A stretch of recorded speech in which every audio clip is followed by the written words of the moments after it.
Good morning and welcome to Veterans Heartbeat on the Pulse of the Veteran, where we discuss issues of health, happiness, opportunity, and well-being of interest to the veteran community, their families, and the community who honors them.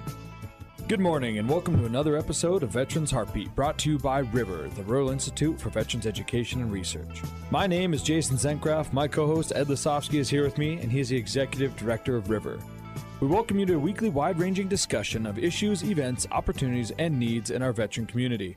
Morning, Ed. How you doing? Morning, Jason. We'd also like to thank our sponsor, Farside Signs. They create amazing-looking vehicle graphics that will drive traffic to your business. They are located at 1526 South Avenue West in Missoula. Follow them on the web, Instagram, and Facebook, or just stop on by. Well, on today's show, we're going to talk a little bit about veteran businesses, veteran-owned businesses in particular. We have Henry Kriegel in the studio with us this morning. And Henry is with, what is it, Bridges? Americans for Prosperity Foundation, Bridge to Wellbeing Project. No, it's a mouthful. Beautiful. Yeah, it was more than I wanted to tackle. Thanks, Henry. Yeah, no problem. So, Jason and I have gone outside the box to work on the veteran suicide. Recently got recognized by the international community for our work. And something that you told me today kind of struck was, what was the percentage of businesses that fail? Oh, if you survive the first 2 years, I think 80% can't survive the first 2 years of business. So that's a pretty significant failure rate. Okay. For the folks listening, we just are in the process of getting final approval for an entrepreneurial course that is unique, and it follows the model that we did with the veteran suicide. And Henry is bringing in the big guns, and I'm going to let you talk about that a little bit. But you're going to do some seminars for free for some of the veterans out there that are struggling in their own businesses. Mm-hmm. Yeah, and I want you to know I'm honored to be here on the show with you gentlemen, and I'm honored to be able to work with the veterans community here in Missoula County. And my organization, Americans for Prosperity Foundation, we're all about championing citizens to actively promote principles of a free society, and the free market economy is a cornerstone of that. So we're bringing to Missoula what we call a Veteranpreneurship launch event, where we've got pretty solid confirmation that Congressman Greg Gianforte, Montana's most successful entrepreneur, will be the featured presenter, sharing his lessons of how he bootstrapped his business from his bedroom to become one of the largest companies in the state of Montana, which everyone knows he recently sold to Oracle. We'll have him kickstart that program. We hope to have a panel of veteran businessmen, veteranpreneurs, successful, to share with us the successes and failures that they experienced, the lessons learned, provide a little bit of a cautionary tale, because not every good idea makes a good business. It takes a lot more than that. As you know, Ed, running your company for 5 years, and Jason, all the sweat equity you put into it, and the heart and soul, you guys live, eat, and breathe this stuff, and that's what it takes to give birth to a company. Am I not correct? You're exactly right. A couple heart attacks later and a lot of prayers, and we're here. Yeah, there's a lot of ideas that you have in the moment. You think, oh, it's going to be such a great idea. How can this fail? There's no way it can fail. Instantly, flat on its face. And these other ideas that you start to run with, you think, oh, this is a waste of time. Turns out to be incredibly successful. So, anyone out there who is starting their own business, take a chance. Go out there. If you really believe in it, take a chance. But there are ways to take that chance that make it more economically viable. Yeah. And that's one of the things that we're doing with our course, is we're teaching in our course something as simple as, how do you deal with the banks? You don't need to borrow money, but you still have to work with them. you know, who do you go to for the best checking account? So a lot of these little simple things might not seem like a lot, but $20 is a lot of money. And some banks will charge you $20 to run a business account. That's $240 a year. Sure. So you need to know those practicalities. You need to know what type of corporation do you want to have. You want to have a sole proprietorship? You want an LLC? Do you want a C Corp? You need to know what kind of skills are needed to run your business. It's not just sufficient to have someone create a good product or innovate a good idea. You have to have some financial management. If you're producing a product, you have to have some production management. You might, if you have employees, you need some personnel management. So these skills, they're not necessarily embodied in one individual. So you need to know what roles you need to have fulfilled. So after this launch event, and at this launch event, we're going to bring in some technical service providers, meaning people who have expertise, real-world expertise, who can share that with aspiring vetrepreneurs or those who are already in business to help them get to the next level. And then after that, we hope to do more intensive workshops, not to compete with you, Ed, in your entrepreneurship courses that you're offering, but to augment and complement and supplement that. Well, not everything's going to fit for everybody. Right. And ours are more intense. They're a year long, 22 hours a week of training. Nice. So, you know, I don't see you as a competitor. One thing that Jason and I have come to the conclusion of is, doesn't matter if I agree with you in working with veterans. If you save one veteran, what the heck? Right, exactly. That's what we all got to keep focused on, man, is that we're here to serve the veterans. I'm here to create some value to the veterans who are going to join us in these workshops.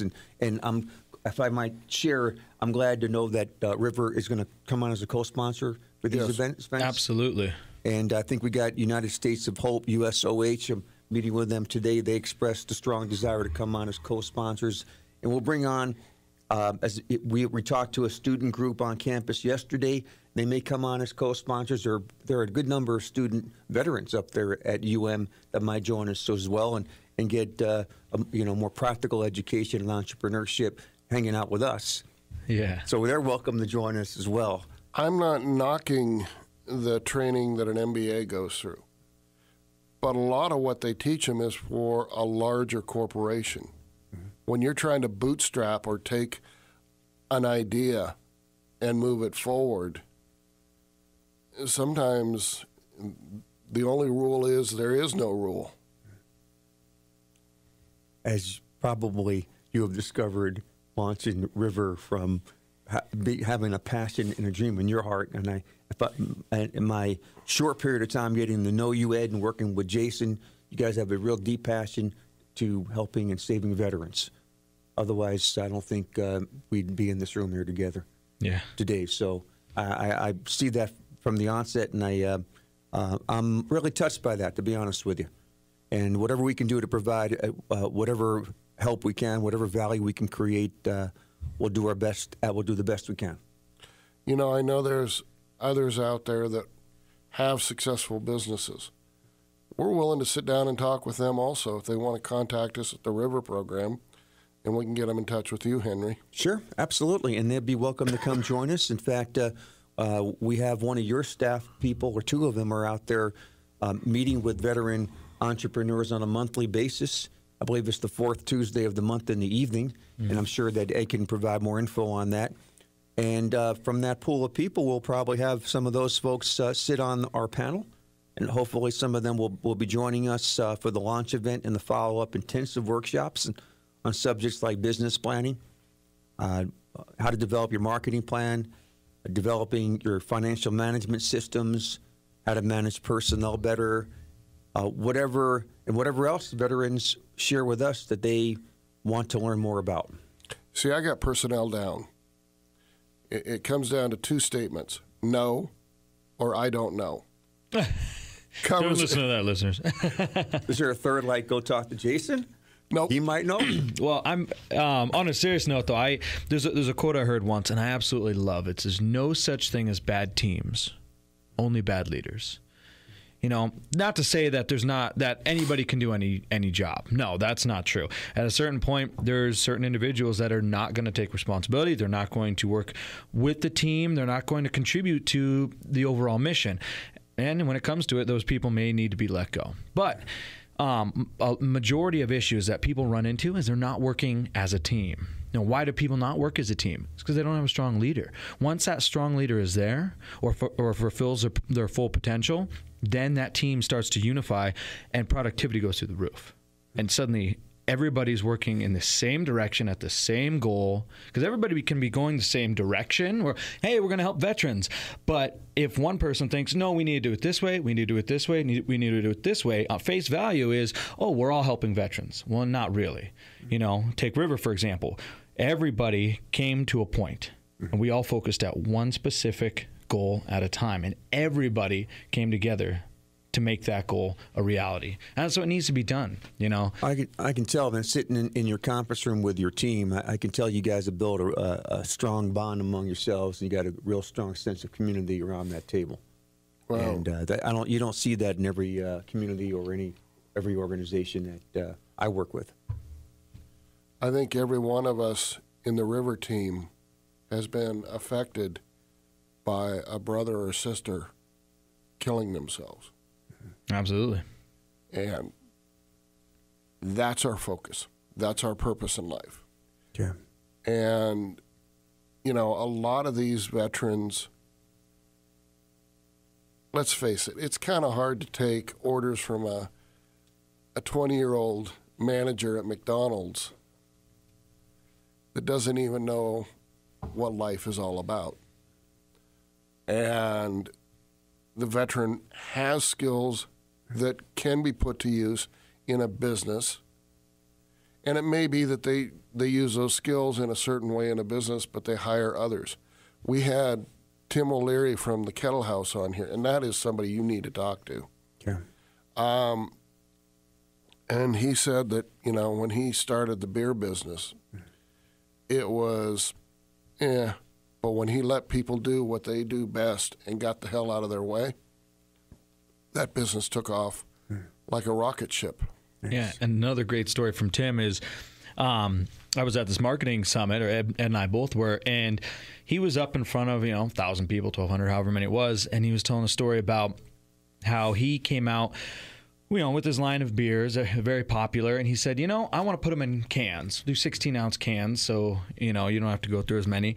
And that was because he wanted to go floating on the river. Oh, hey, I'm getting there. And all of his advisors said, no, like, you can't put nice beer in a can. He said, well, why not? They said, well, because nobody does that. And he goes, well, that's weird, because that's what I'm going to do, because I want to drink beer when I float the river, or when I go fishing, when I do whatever, because obviously you can't have glass bottles. So he did. Then what do you see? Suddenly all of these breweries from Oregon, from Washington, Idaho, all across Montana, suddenly everybody's putting nice beer in cans. Whether it's 6 12 ounces or 4 16-ounce cans, everybody starts to do it. So he really changed the landscape of the Northwestern brewery scene. It's a very cool story. I understand there's just one small business guy who goes around and he does the canning for all these small breweries around the state to fulfill that market niche. Because canning's an operation. You got to get your beer to the cannery to make it happen. But he goes on site to do it. But it's a good story. Very good story. You see, the thing that I've learned, I did the computer scene in the .com era when it broke loose with IBM, and they did a lot of training, a lot of hand-holding of their business partners. And I'll never forget when the guy came out and he says, if you don't remember anything else we teach you, remember this. A successful business is a problem solver.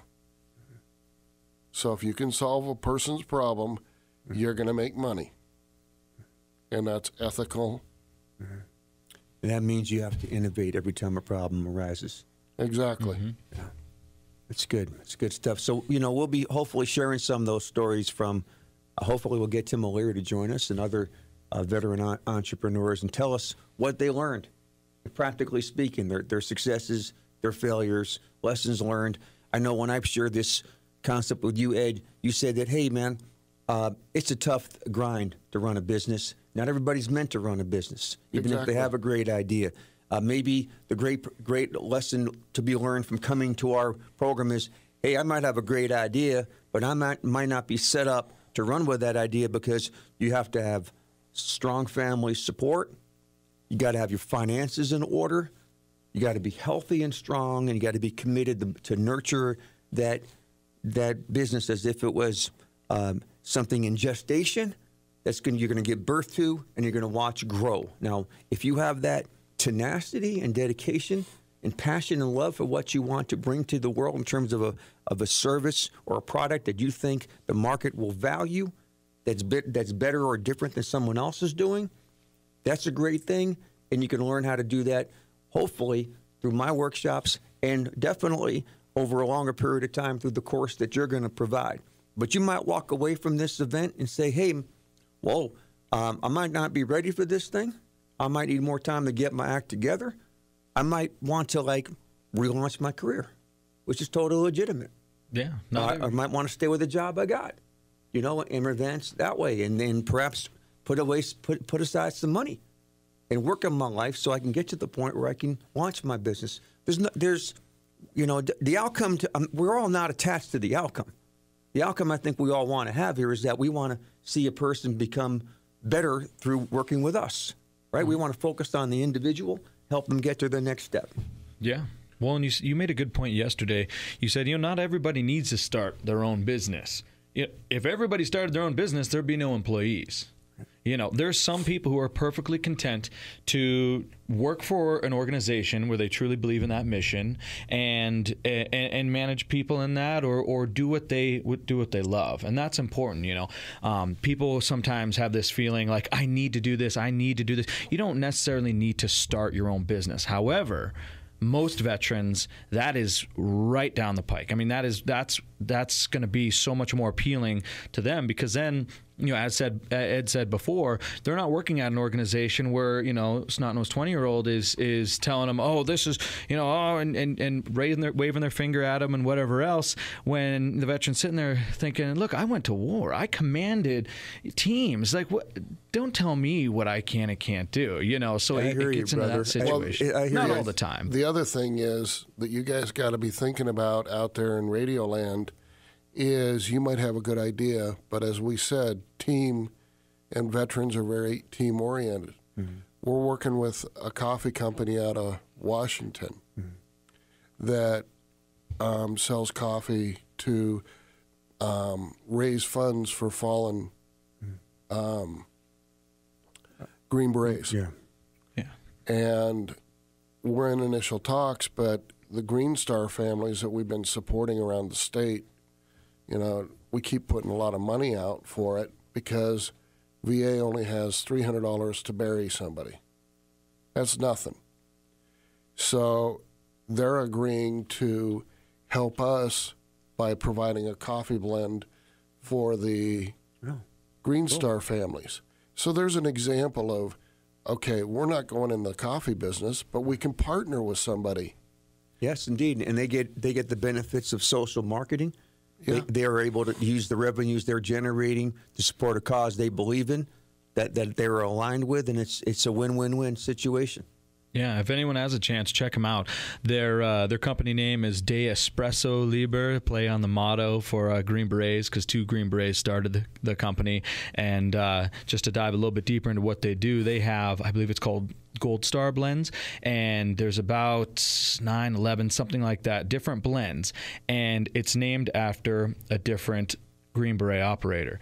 And all these Green Berets passed away, died. I think they're all in action, and what they do is they take a percentage of the proceeds and they give it to either the family or the nonprofit of the family's choice, or just a nonprofit that the company decided. So they take a percentage of the proceeds, give it to this nonprofit so that they can spend it on whatever it is. And most of them are helping other veterans. So in that way, you buy this coffee, it's delicious, or else you're going to go to Starbucks and spend more money anyway. So you're helping them out. They're helping these nonprofits, and they're all doing it in the name of these Green Berets that, valiantly gave their life for our country.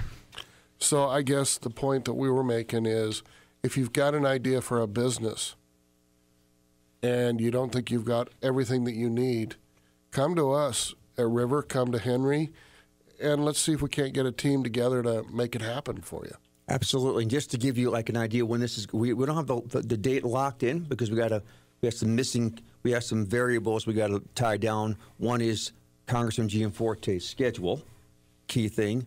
The other is finding the best venue we possibly can for the event. But it'll be sometime in mid-April or slightly beyond that point. So stay tuned to this radio show, and I'm sure that Ed and Jason will share more information with you about it.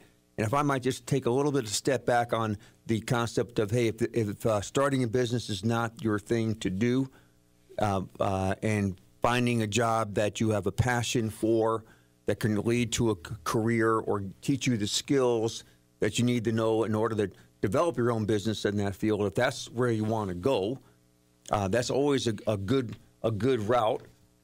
Because we're all accountable. We preach and promote self-sustainability, and I'm sure you guys are in accord with that because we believe that every individual has the innate capacity to overcome any challenge that is before us. And some of us have greater challenges than others. Of course, you guys work with the veterans community, and you know the challenges are very deep and sometimes very acute. And I applaud you for the work that you do to intercede on behalf of veterans and their families. But if you simply want to re-enter the job force and you've been out of it for a while and you want to learn how to transfer some of those skills you've learned in the military to the private sector and how to promote yourself, we can do workshops on Launch Your Life, which is essentially trying to identify the kind of job you want, building your resume towards that job, doing the kind of research you need to do on the companies you want to apply for, getting ready for job interviews, doing mock interviews with people so you're ready for the toughest and most unexpected questions and what constitutes proper follow-up.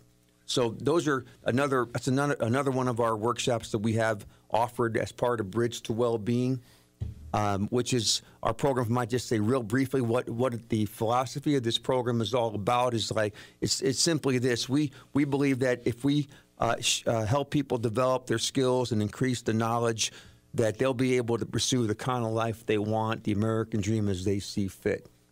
Because we believe that if people are able to continue to live in a free society and pursue individual freedom, they'll have a better quality of life.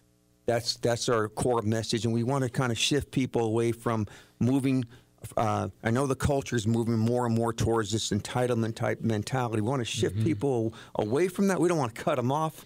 We want to shift them away from that towards a culture of self-sustainability, where we rely on our own inherent skills and talents and that of our brothers and sisters in our community, and create value for each other. And when you create value for each other, you'll find people who want to pay for that service or that product that you develop. So, or that skill you offer in a job. Absolutely. So that's what we're trying to do here. Well, it's going to be an interesting year with you, Henry. Well, thank you, sir.